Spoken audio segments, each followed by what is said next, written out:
Welcome to our aging puzzle. I am your host, Corlette Deveaux. Our show is about aging and how it affects all of us.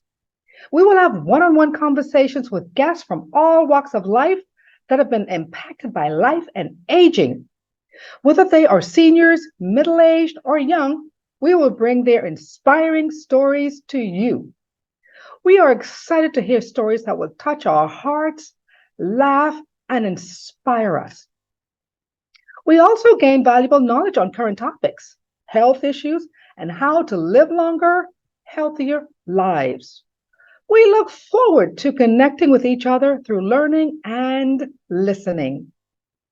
Last month, mental health in minority groups was in the spotlight.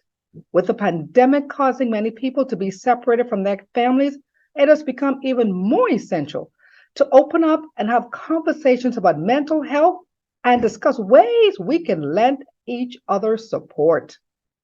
This month, we are honored to have Vanessa Charles, a licensed psychotherapist, as our guest. She will be discussing mental illness and providing us with professional guidance on how we can recognize and address this troubling issue, particularly among young, minorities, and men.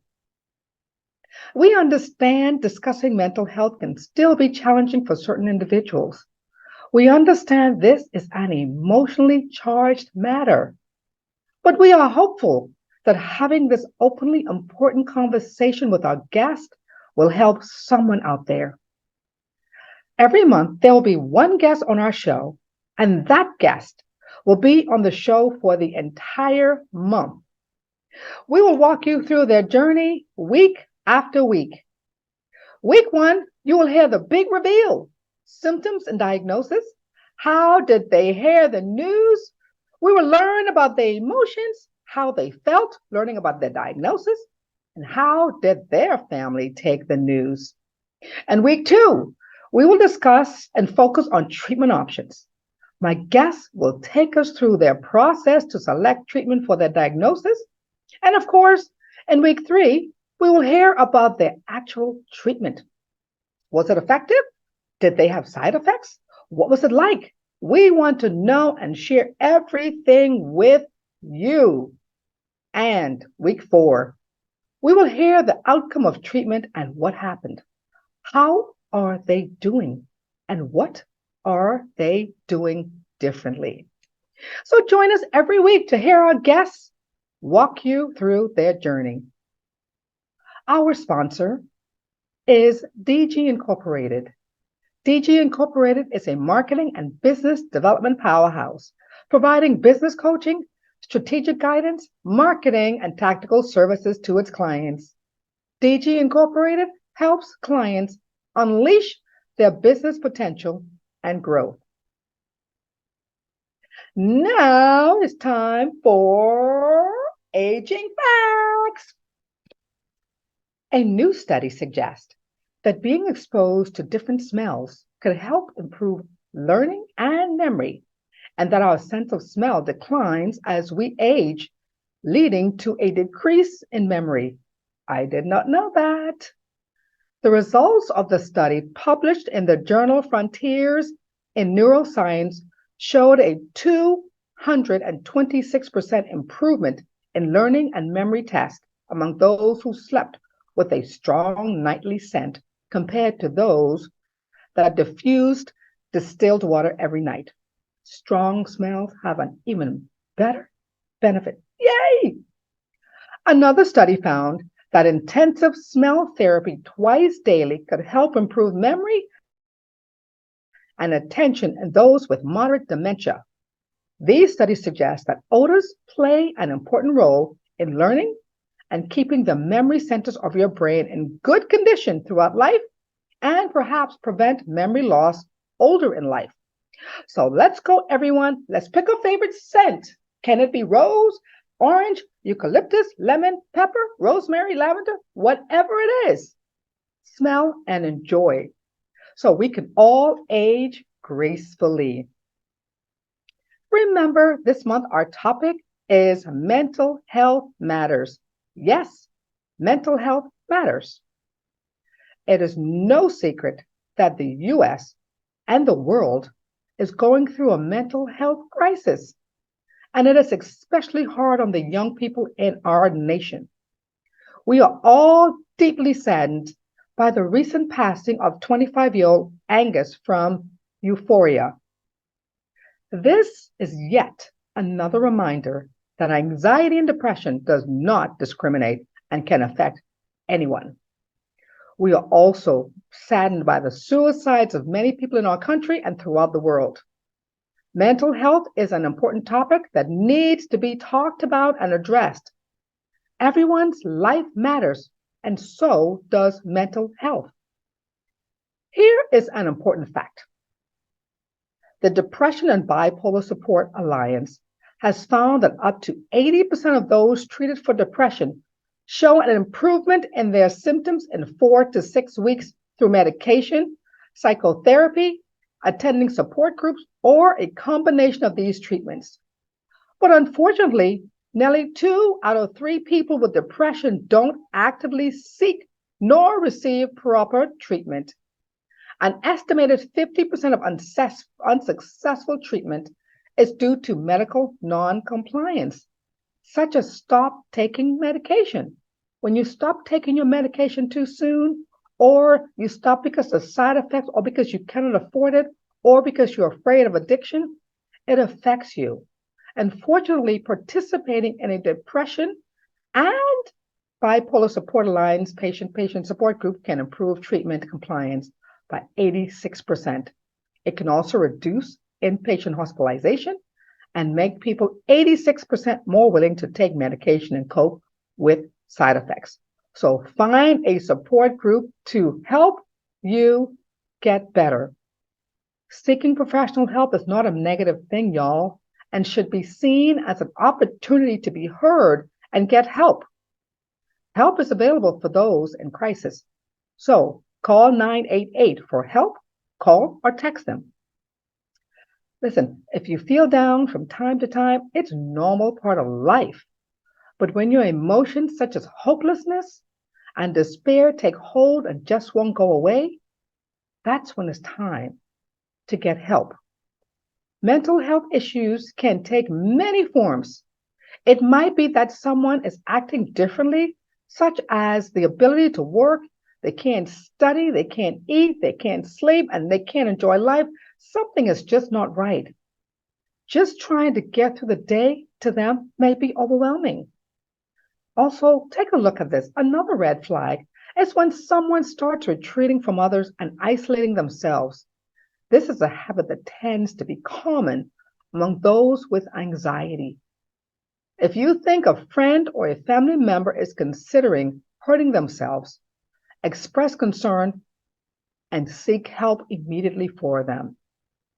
Talking openly about suicidal thoughts and feelings can save someone's life.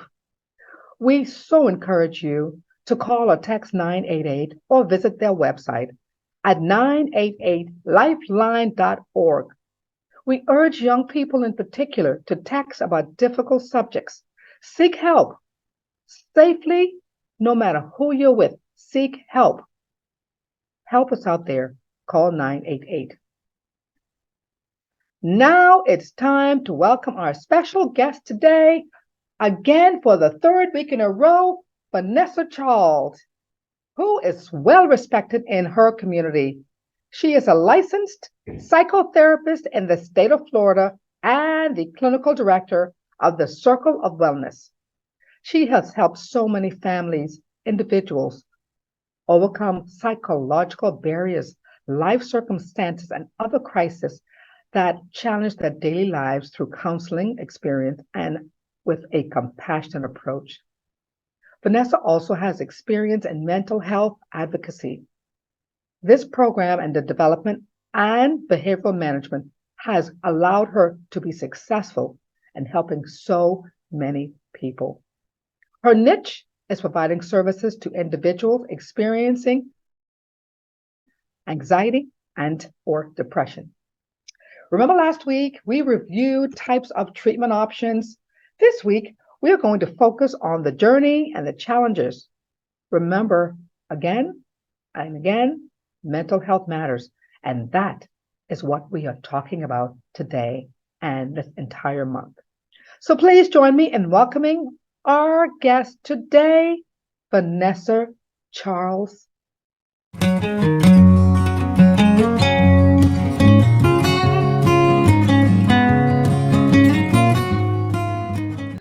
I'm here with my fantastic guest, Vanessa Charles. Vanessa, thank you so much for being here today.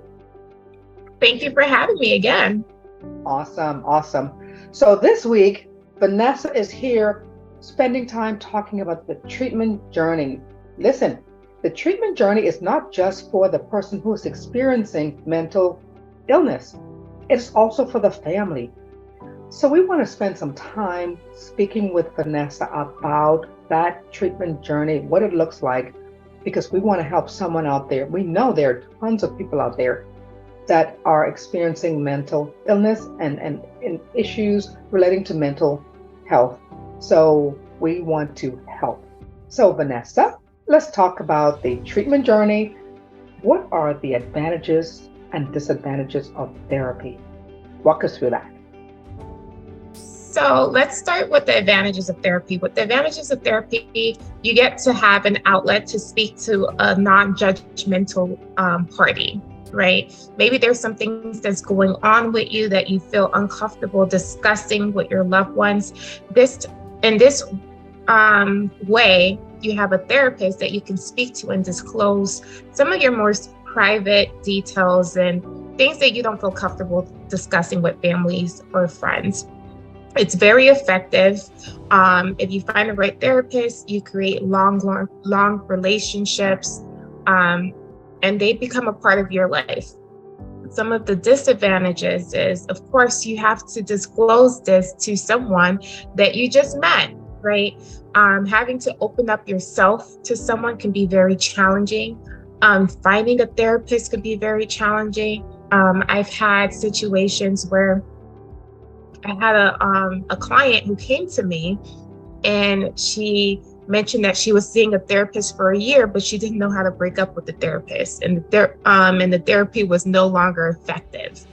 And I was like, "You're still seeing this person?" And she's like, "Yes, because I don't want to hurt this person's feelings." So, situations like that, if you're not connecting with the therapist, then it's no longer effective.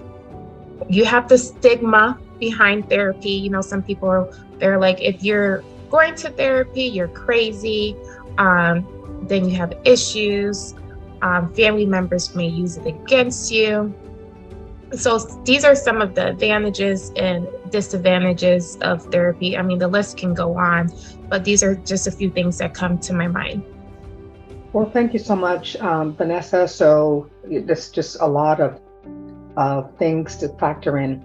But the most important thing that we want to share with our viewers is you're going to have people share information with you that are good, that may not be good.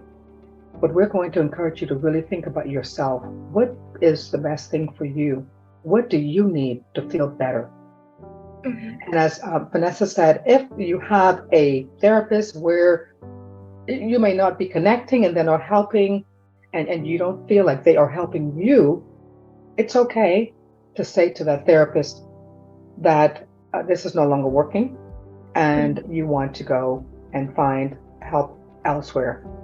Also remember that when you are speaking to a therapist, this is not your family member, this is not your friend. You may feel a little awkward speaking to them about what's going on with you. But remember this, they are professionals. They are trained to be able to listen to you, keep your information confidential, and they are not supposed to judge you based on what you are sharing. They are there to listen and they are there to help. But if they're not helping, find someone that is. But whatever you do, speak with someone. So Vanessa shared the disadvantages and the advantages of therapy. Mm-hmm. Vanessa, please share with us the advantages and the disadvantages of medication. Mm-hmm. It's pretty similar to the same as therapy. I forgot to mention the cost of therapy. You know, this is not something that is listed in your insurance. Therapy can be very expensive. The average cost per session can range anywhere from $100 to $300 per session, and that's out of pocket.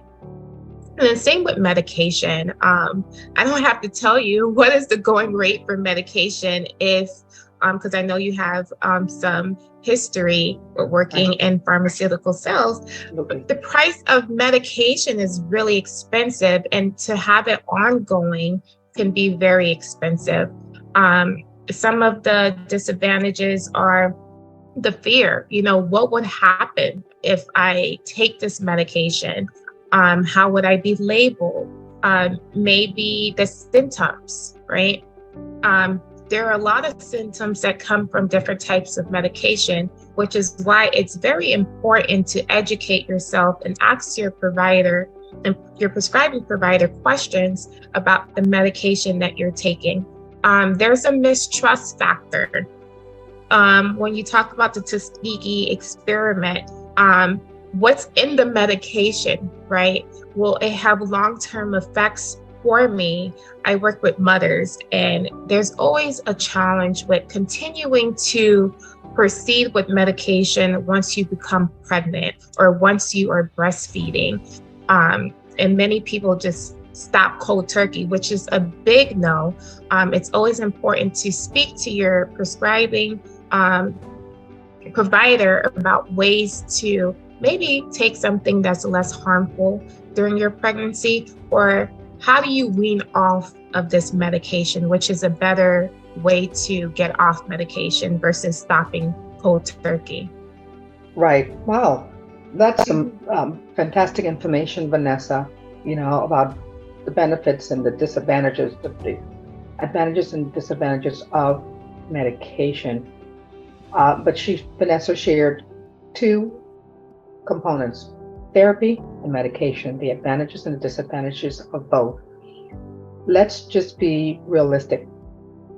There are advantages and disadvantages to everything out there in the world. The important thing is identifying what works for you. No matter what, if you are experiencing mental health, illness, issues, help is what is needed for you to get better, for you to feel better, and for you to thrive. But you can't thrive if you don't get help, whether it's therapy, medication, or both. Therapy is important. Medication is important. The right combination is important for you. So seek out the help to find out what's going to work for you. And remember, don't take medication from other people. They may not be the right medication for you, and they may actually harm you. So we talked about therapy, we talked about medication.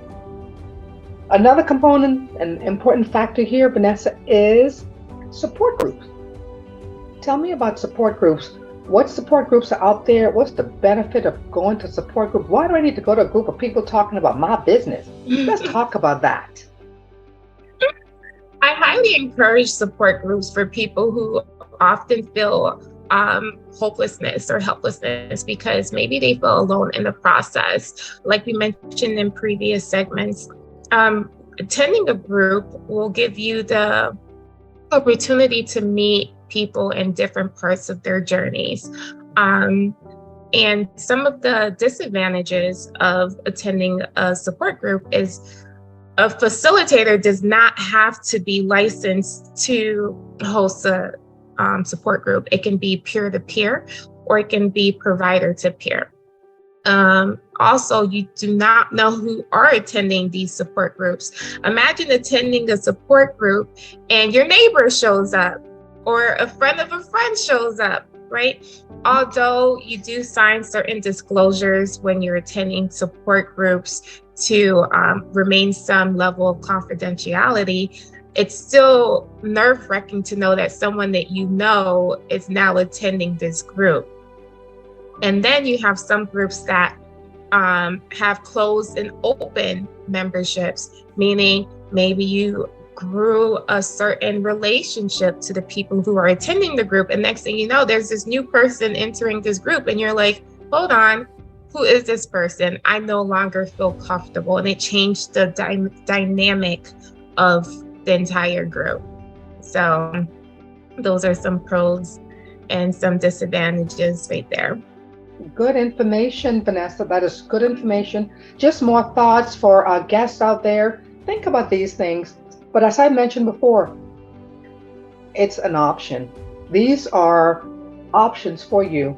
And no matter what, treatment and options are important for you to incorporate, for you to feel better if you are dealing with mental health issues, challenges, illness.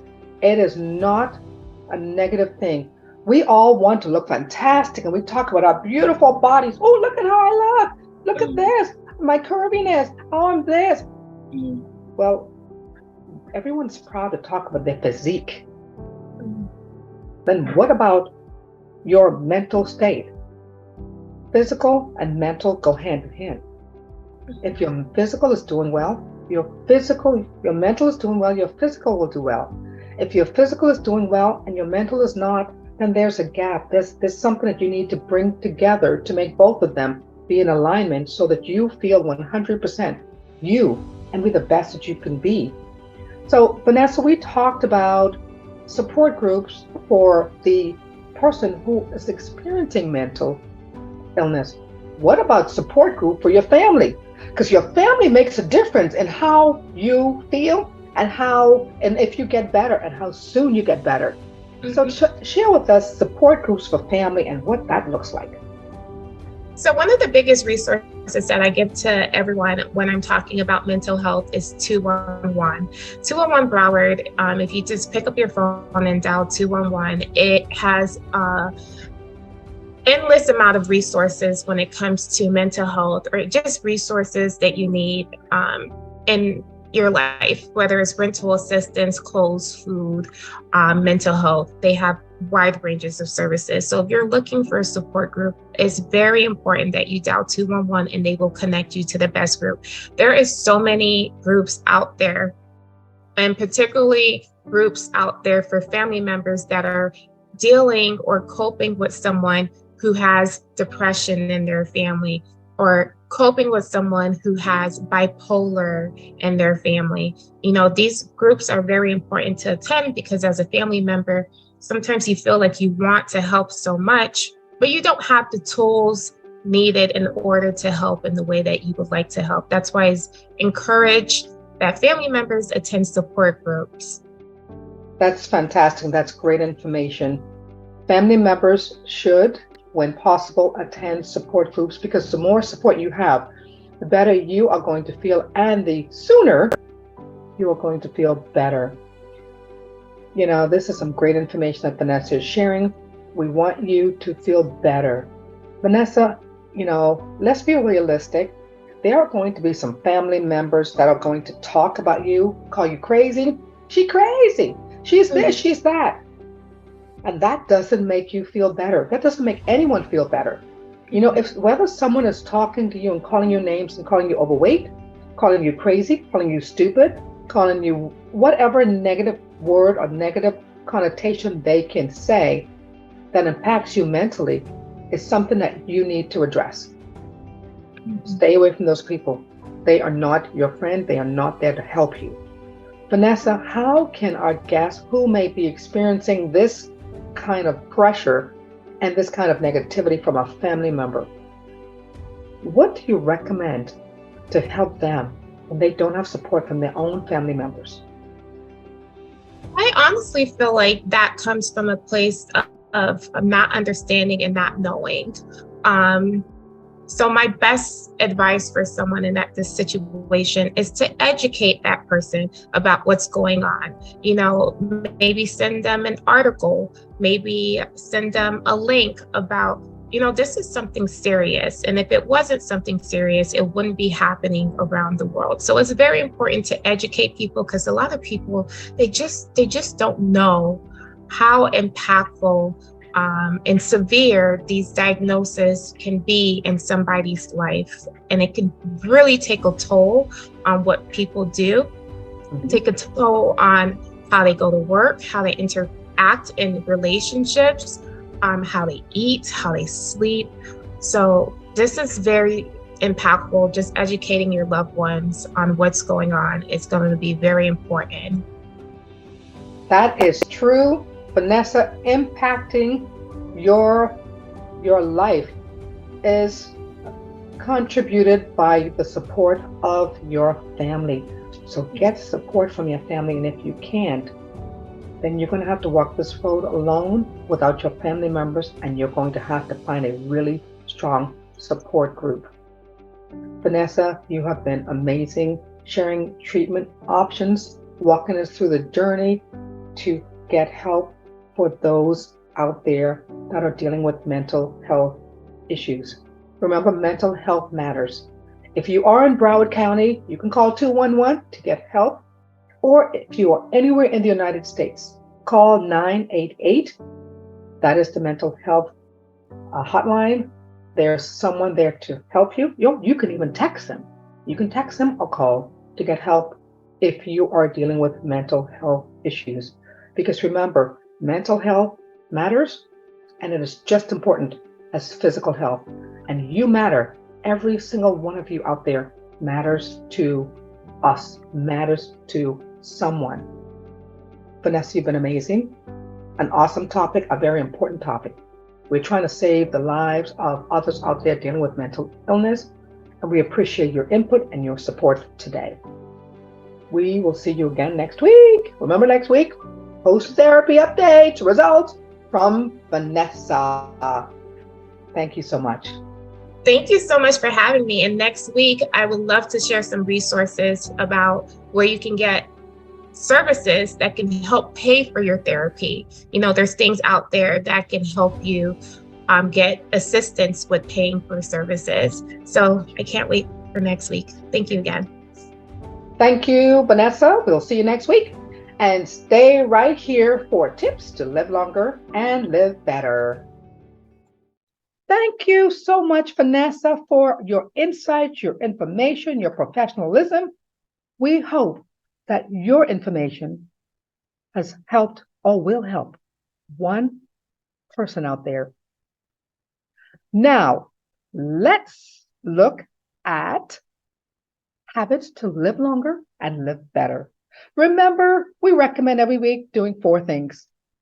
1, proper diet. Eating a healthy, balanced diet and staying hydrated are so essential for good health. Whether it's mental and physical, it is good to eat healthy and stay hydrated. So add more fruits and vegetables to your diet.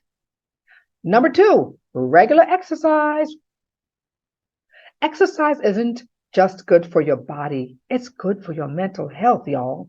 No matter what age you are, what your health limitations are, or your fitness level, you can always find more ways to be active. Even small steps can add up to more energy, less stress, and better mood. Number 3, reduce stress. Doing basic mindful meditation involving sitting in silence or focusing on your breathing while allowing your thoughts to come and go without judgment. Reduce stress. Meditate if you can. Number 4, socialization. Arrange a night out with friends or family members. Go bowling, playing pool, play cards, mini golf, singing karaoke, line dancing, whatever. Laughing is known to be the best medicine, and it can make you feel good even after the laughter has subsided. Doing these things will have such a positive effect on your overall health and well-being, and will help you live longer and live better. So remember, our topic for the month is mental health matters. To learn more about mental health illness, visit National Alliance on Mental Illness at nami.org. And remember, our guest, Vanessa Charles, psychotherapist, is licensed in the state of Florida. If you want to contact her, you can visit her website at circlewellnesstherapy.com. And don't forget, Vanessa Charles will be with us all month. She will be with us again next week for the final week. And she will be speaking about types of treatments and the results and how things are going with some of her patients. So we hope to see you next week. This topic is important. Mental health matters, and so do you. To learn more about our sponsor, DG Incorporated, visit their website at deveauxgroup.com or follow them on LinkedIn at DG Incorporated. We invite you to watch our Aging Puzzle every Friday at 8 p.m. on DG Incorporated's YouTube channel. Again, thank you to our guest, Vanessa Charles. We hope to see you again next week. And thank you to all for watching. See you soon. Voila! I'm Kevin Harrington, an original shark from Shark Tank. DG Incorporated provides coaching services to help entrepreneurs open and grow assisted living facilities and build economic wealth. Visit their website to learn more.